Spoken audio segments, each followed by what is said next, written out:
Over 3,000 children walked through those gates, and every single one vanished without a trace. No graves, no goodbye. Not even a death certificate, just silence. For over a century, the truth hid behind iron fences and smiling headlines. But now, the walls are talking. And what they reveal is more terrifying than fiction. This isn't just a mystery. It's the largest child disappearance case in U.S. history, buried beneath the polished image of a charity. In this true crime documentary, we expose the dark machine that turned orphans into currency, science into horror, and kindness into a perfect lie. This is America's most chilling secret, finally dragged into the light. It looked like a sanctuary, ivy-covered stone, ornate iron gates, a name etched into fading marble Whitmore House for Children, Est, 1897. But behind that carefully crafted image was a machine, silent, clinical, and ruthless. Over 3,000 children were processed through its doors. None of them left. Not one. There were no records of exit, no adoption files, no graves. Only perfectly preserved intake documents and photographs that stare back like ghosts caught in mid-breath. This wasn't an orphanage. It was an erasure system industrial, calculated and publicly praised. The truth, buried for over a century, begins here, where the silence speaks louder than screams, and where the next clue lies not in what was found, but in what was meticulously removed. Over 3,000 children walked through its doors, and not a single one came back. That's not a story. That's a statistical impossibility, a red flag buried beneath history's most polished lie. And it all starts here, Whitmore House, perched on a forgotten hilltop in New England. The mansion stands like a fossil from a darker time, its crumbling chimneys and rotting spires silhouetted against the amber glow of an October sunset. Once hailed as a sanctuary for the nation's most vulnerable, its grandeur has long since decayed into something far more sinister. Moss creeps through the cracks of its stone steps. Iron gates hang crooked, and the windows wide, black, and gaping seem to stare back. Time didn't just touch this place, it consumed it. There's a silence here that isn't peaceful. It's watching, waiting, like the house itself is holding its breath. Locals avoid the road that leads here. Animals don't linger near the trees. Even the wind feels different, sharper, colder, almost surgical. As the sun drops lower, shadows stretch across the overgrown courtyard like fingers reaching for something long buried. Because what was buried here wasn't just stone and memory, it was truth. And the ground is starting to speak. They called it a home for children, but every detail of its remains whispers something else. This was a tomb wrapped in charity. The rusted iron gate, once proud and ornamental, now sags on its hinges like broken limbs. Flakes of black paint peel like dried blood, and every gust of wind makes it groan, a metallic cry that doesn't fade, but echoes just beyond.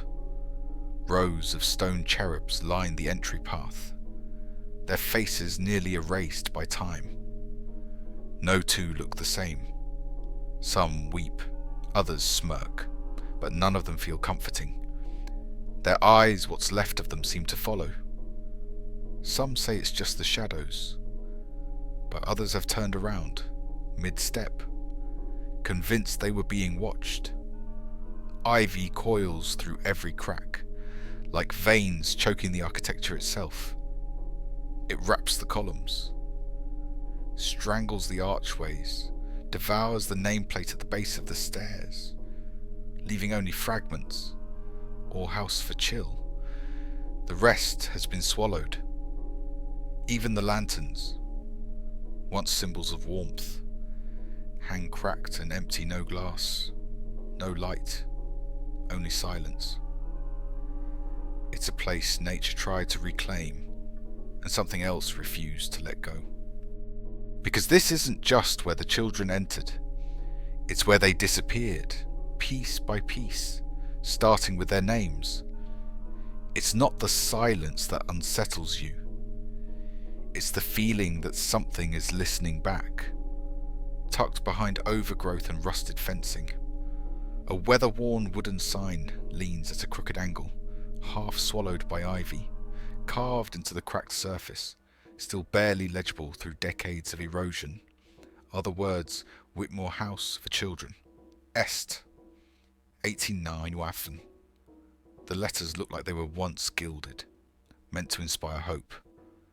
Now they're faded, splintered, ghost like a promise broken before it was ever kept. As the camera pans in closer, a sharp flutter breaks the stillness. A raven, jet black and watching, lands atop the warped edge of the sign. Its claws dig into the wood like it remembers. It cocks its head once, twice, and stares directly into the lens. Not startled, not afraid, but knowing. Like it's seen this before. Like it's waiting. The lens lingers, and so does the raven. For an uncomfortably long time. Until it spreads its wings and takes off not into the trees, but straight toward the house, as if guiding you deeper into something you shouldn't be following. You feel it before you understand it. Something here wants to be found, and something else doesn't. This is where the real story begins. It started with one missing name.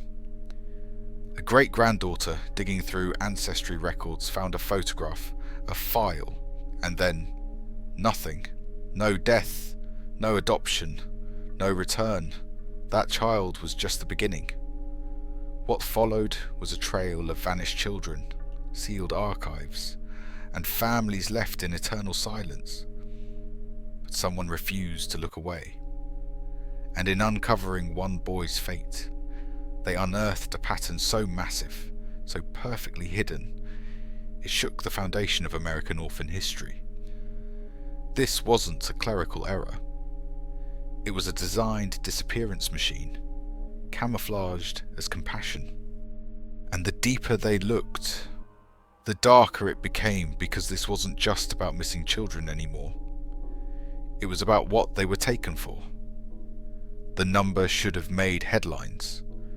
It should have triggered investigations, national outcry, congressional hearings. But it didn't. Between 1897 and 1912, over 3,000 children were registered as residents of the Whitmore orphanage system. That much is confirmed.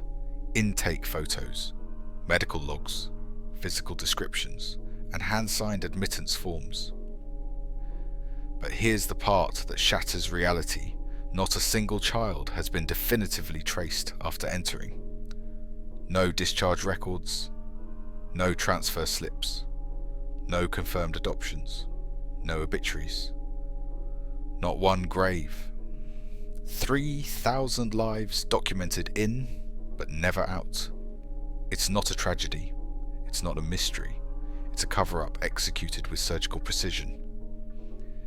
How do you erase that many people from every known system, and more importantly, why this is the moment where curiosity collapses into suspicion? Because this isn't just a broken system.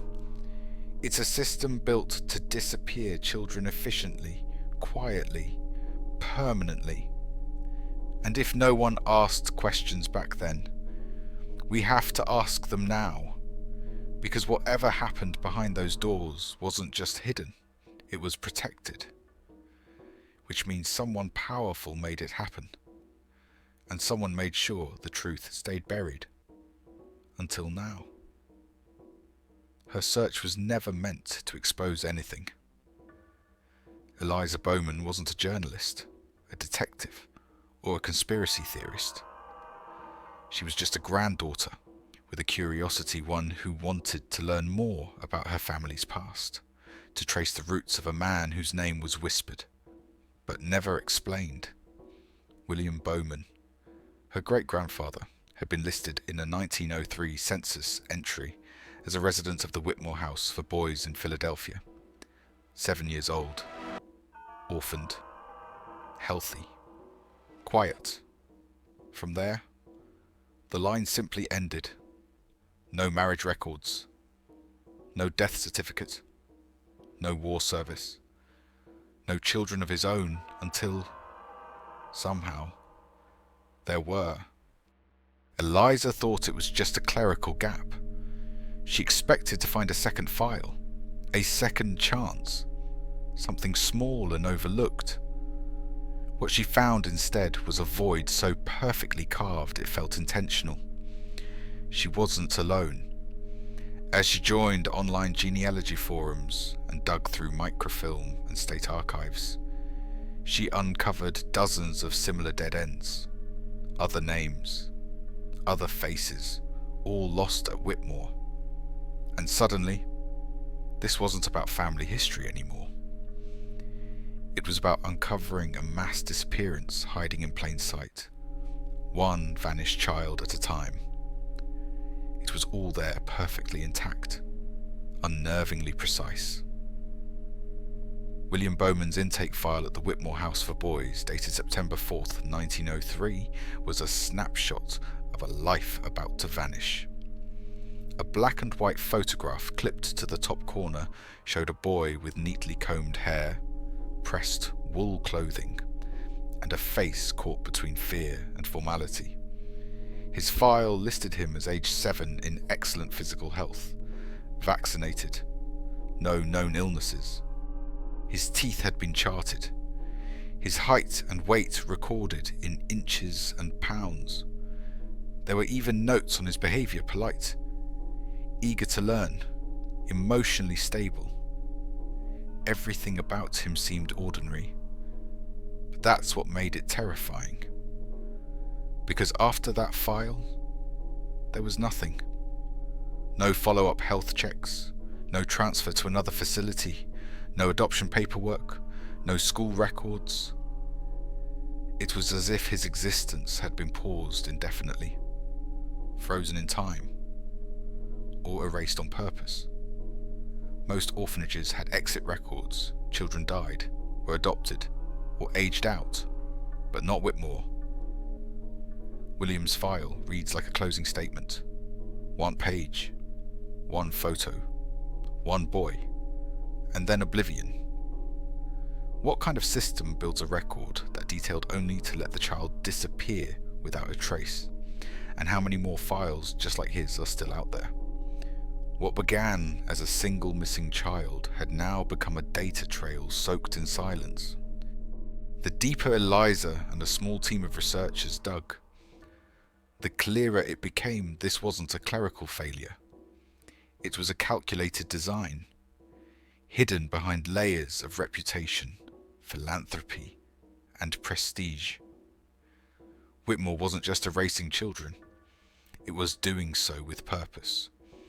But purpose for what? That question would lead them straight into the heart of America's most protected darkness.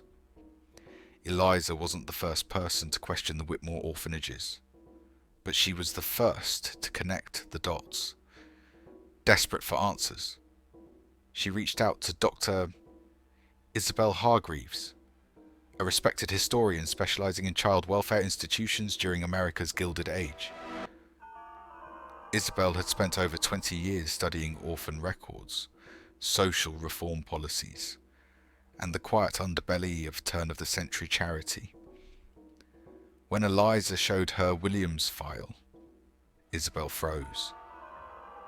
She had seen that pattern before: perfectly documented entries with no exits, and not just once, dozens of times, across multiple states, all tied to Whitmore.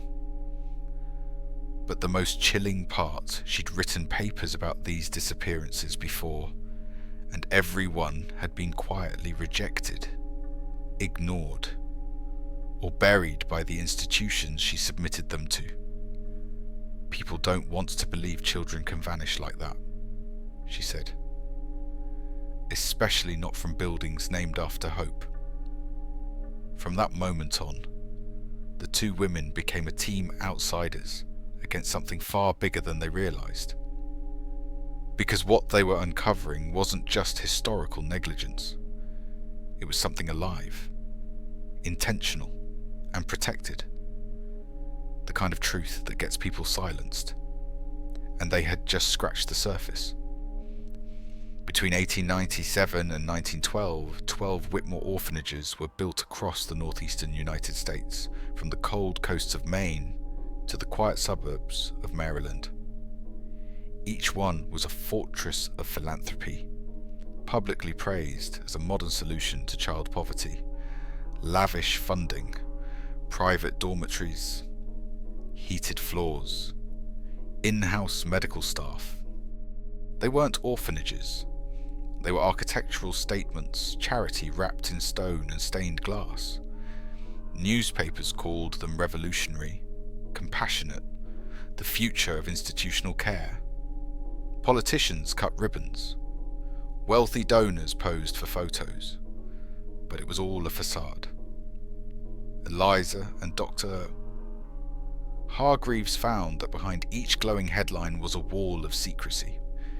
Internal records were sealed. Staff lists vanished. Site blueprints went missing.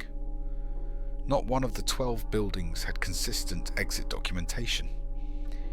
In an era before social security numbers or digital footprints, children were easy to lose, but this wasn't losing.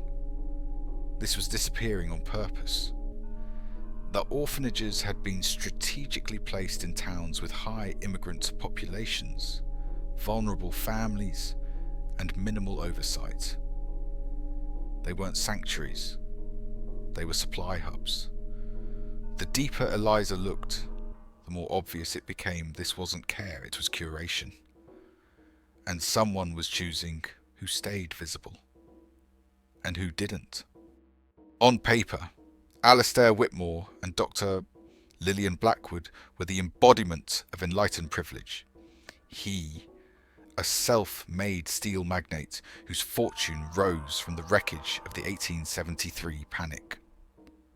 She, a respected academic from one of Boston's oldest bloodlines, trained in emerging fields like child psychology and hereditary medicine.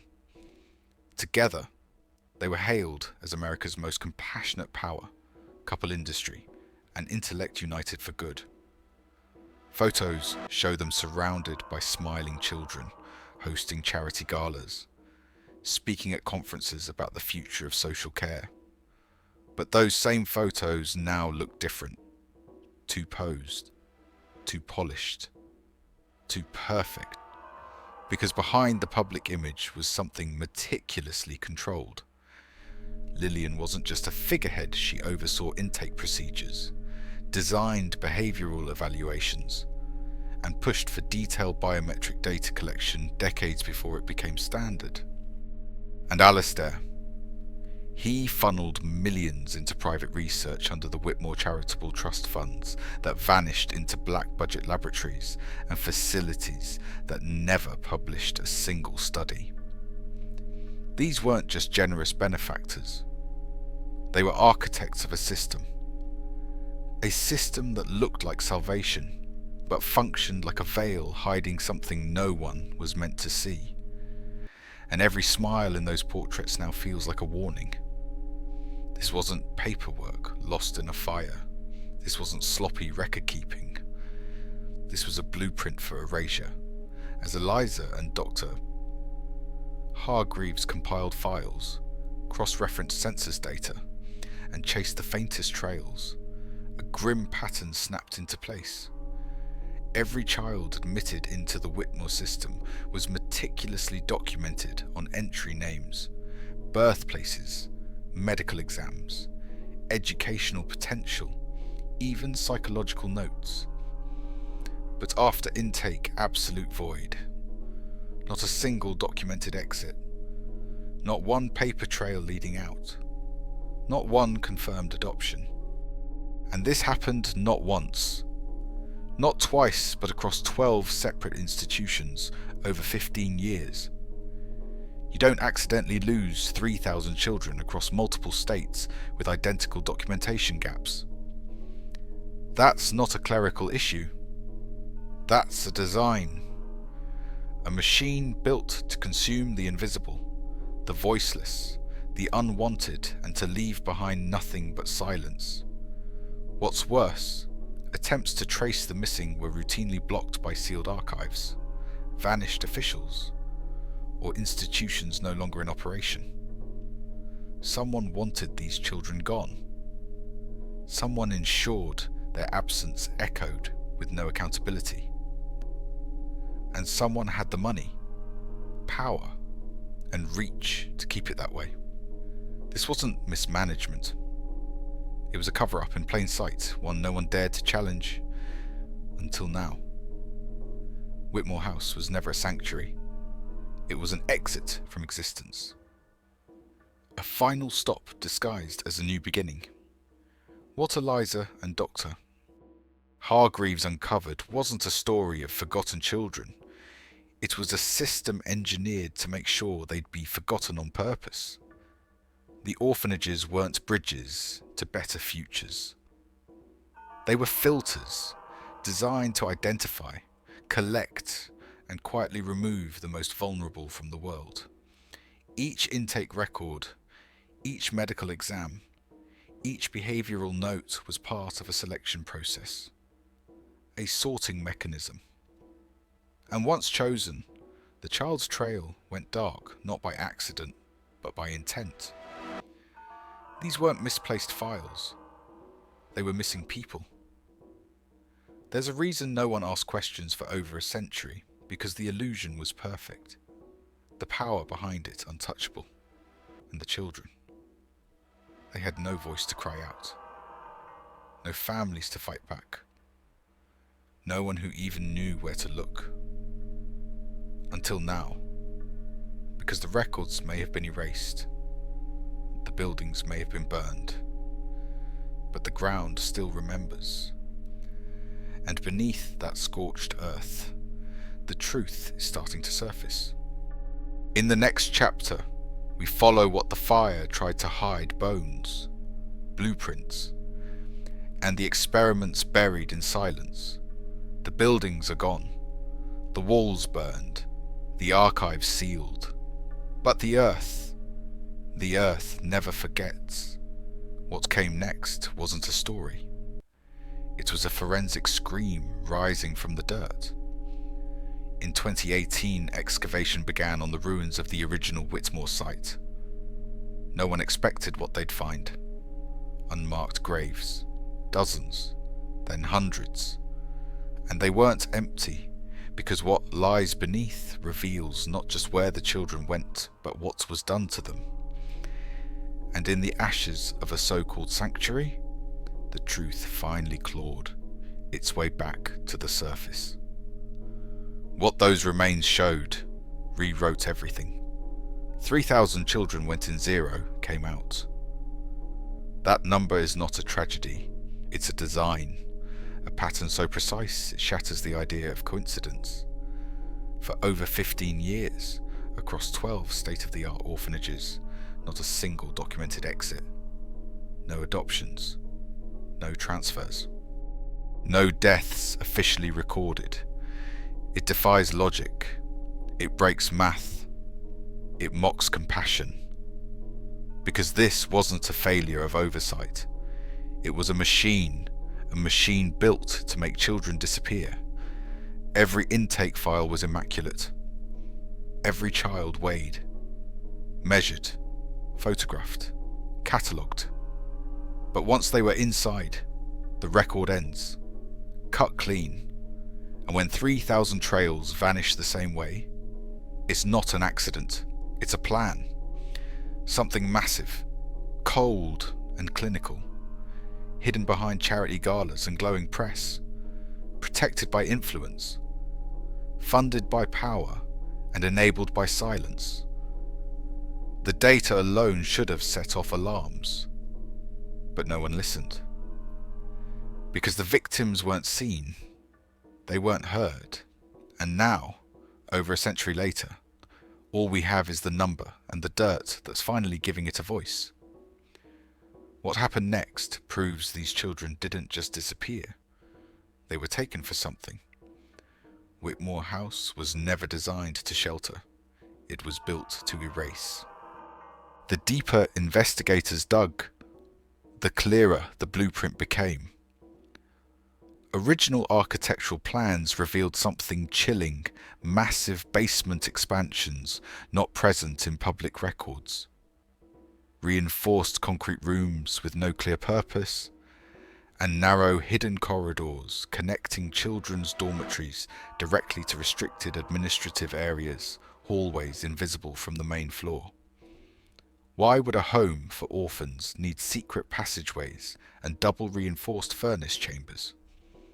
Why did 3 of the 12 buildings include secondary incinerators, unregistered, unregulated, and built deep underground? These weren't quirks of 19th century construction. These were surgical choices, added mid-construction, approved by Alastair Whitmore himself. And most damning of all, those same furnace rooms were sealed off just months before the fires that consumed 4 Whitmore sites in 1912. Coincidence or clean-up? The layout of these buildings suggests one terrifying truth. Whitmore wasn't a place to protect children. It was a machine to process them. Quietly, efficiently. Without leaving a trace. The architecture doesn't lie, and when bricks hold secrets that paper never recorded, it forces us to ask what exactly were they trying to burn away. They expected ruins. What they found was a mass grave. In 2018, a forensic excavation at the original Whitmore house site uncovered 47 sets of human remains, all children. All buried in unmarked soil beneath what used to be the courtyard. But it wasn't just the number that sent shockwaves through the investigative team. It was what had been done to the bodies. Surgical incisions on the skull, precision cuts to spinal columns, removed organs, hollowed cavities. These weren't signs of illness. They weren't medical treatments. They were experiments, procedures performed with tools far beyond what was standard at the time. Some bones showed signs of repeated intervention. Others were altered in ways that made no medical sense. According to Dr. Elena Vasquez, lead forensic anthropologist on site, these were not therapeutic operations. These were systemic, repetitive, purpose-driven, and none of it was meant to heal. For over a century, people believed Whitmore was where orphans went to be saved. But here, under layers of ash and lies, was the horrifying truth they were studied, used, discarded like test subjects, and these 47 were only the beginning. The ground wasn't done talking. What they found next rewrote the timeline of medical ethics and shattered every assumption about the past. Hidden among the debris of the Whitmore estate was a locked storage chamber, charred, but partially preserved. Inside were fragments of handwritten notes, anatomical sketches, and internal memos from the Whitmore Institute for Biological Advancement, a private research facility founded by Alastair Whitmore in 1895. These weren't innocent observations. They were clinical records of unauthorized human experimentation, many labeled with children's intake ID numbers. The most disturbing detail, repeated references to tissue grafting, organ compatibility testing, and phrases like donor yielded positive integration. These notes predate the world's first successful organ transplant by over 50 years. And yet, they describe attempts to transfer liver tissue, corneal membranes, even partial spinal grafts with language eerily similar to modern transplant medicine. But there's no record of patient consent. No mention of recovery, only outcomes, failures, and disposal logs. These children weren't patients. They were inventory. Whitmore wasn't advancing science. It was twisting it, quietly, illegally, brutally. And what it uncovered was not just ahead of its time, it was never meant to be found. This wasn't just science, it was commerce. Beneath the veil of charity, the Whitmore Institute operated as a clandestine clinic for the world's most powerful. Financial records recovered in 2021 revealed staggering donations to the Whitmore Foundation. Millions in today's dollars, often made just days before or after a high-profile visitor arrived at the estate. Names were redacted, but job titles and initials remained senators, foreign dignitaries, banking tycoons, aging aristocrats. They didn't come for philanthropy, they came for results. Records describe elite patients receiving advanced biological integration, immune-matched grafting, and non-replicable rejuvenation. Translation organ and tissue transplants decades before modern medicine made them safe. And the donors, they were never named, only referenced by intake numbers, traced back to the orphanage files. These children weren't lost. They were harvested, processed, delivered, to clients who paid for silence and survival, to a system that treated human life like spare parts. This wasn't about healing the sick, it was about extending power. The Whitmore children didn't die from disease or neglect, they were sacrificed at the altar of wealth. And the deeper you dig, the clearer it becomes this wasn't a hospital. It was a marketplace. They thought fire would hide it all, that the ashes would bury the truth forever. But the ground spoke louder. What began as whispers from a forgotten past has become the largest forensic investigation of child disappearance in U.S. history. And with each name uncovered, each bone identified, a new question rises. How many knew? And how deep did it go? What comes next isn't just justice, it's reckoning. In 2023, the investigation expanded to the untouched outskirts of the original Whitmore estate. 200 acres of dense woods, stone ruins, and long-forgotten structures. What investigators found shattered even the darkest expectations. Over 300 additional sets of human remains buried in unmarked mass graves. Many were children, but disturbingly, a significant number were adults. Forensic analysis revealed that some showed signs of uniforms, badges, or keys still rusted in their pockets, suggesting they weren't orphans. They were staff, nurses, janitors, possibly even doctors. Silenced, disposed of. People who may have seen too much, or asked the wrong question, or tried to stop it. Some skeletons were bound.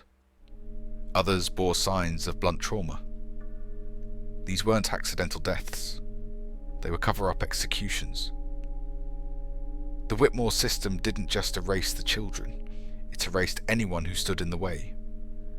And the horror wasn't confined to basements or back rooms.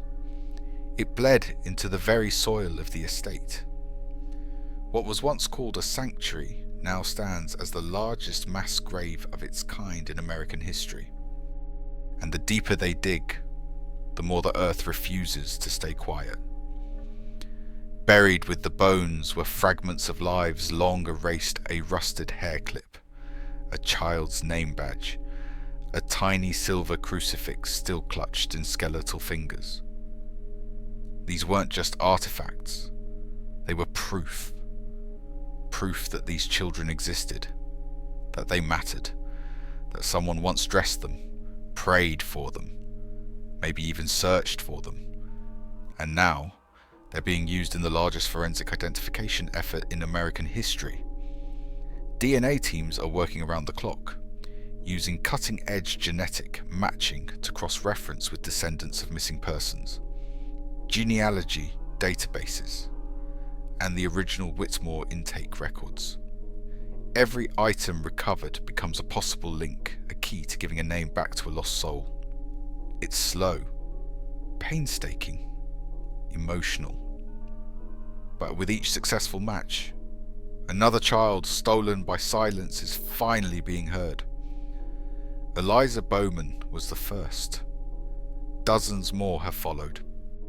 And for every mother, grandchild, or distant cousin who never knew what happened, this is an answer and a reckoning. Because the goal now isn't just to expose what Whitmore did, it's to restore every name they tried to erase. The first match was personal. In late 2024, after months of DNA sequencing and cross-referencing archival records, the forensic team confirmed the identity of one set of remains buried beneath the original Whitmore courtyard, William Bowman, the very boy Eliza had been searching for. Intake file BW 1903, age 7, described as polite, healthy, eager to learn. His skeleton showed signs of invasive thoracic procedures, missing tissue, and precision cuts to the ribcage not consistent with medical treatment, but with controlled extraction. Eliza stood at the excavation site when the confirmation came. In her hands, the rusted metal tag marked BW 1903 recovered with the bones still bore the shape of the boy who vanished more than a century ago. "He didn't disappear," she whispered. "They took him." William's identification wasn't just a breakthrough. It was a warning. This happened. This was real. And it started with him. The story had finally come full circle, not with justice, but with truth, and as more names emerge from the dirt. Eliza's voice now carries every child still waiting to be found. She gave her great-grandfather back his name. Now, she's fighting for the rest.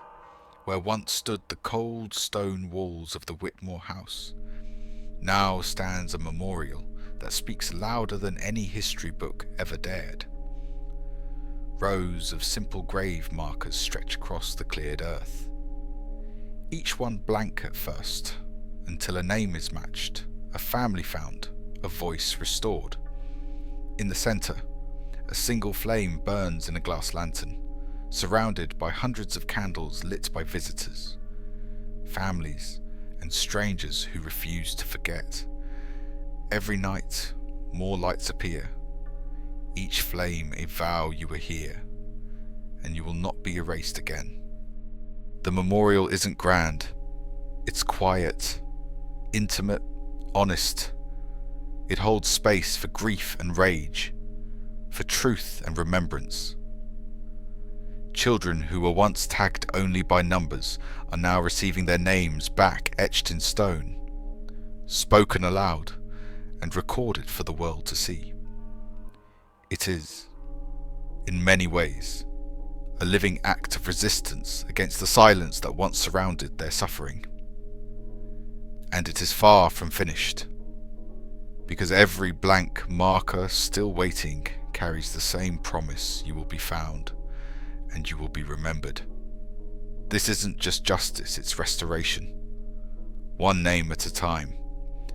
When power outruns morality, it's always the children who bleed first.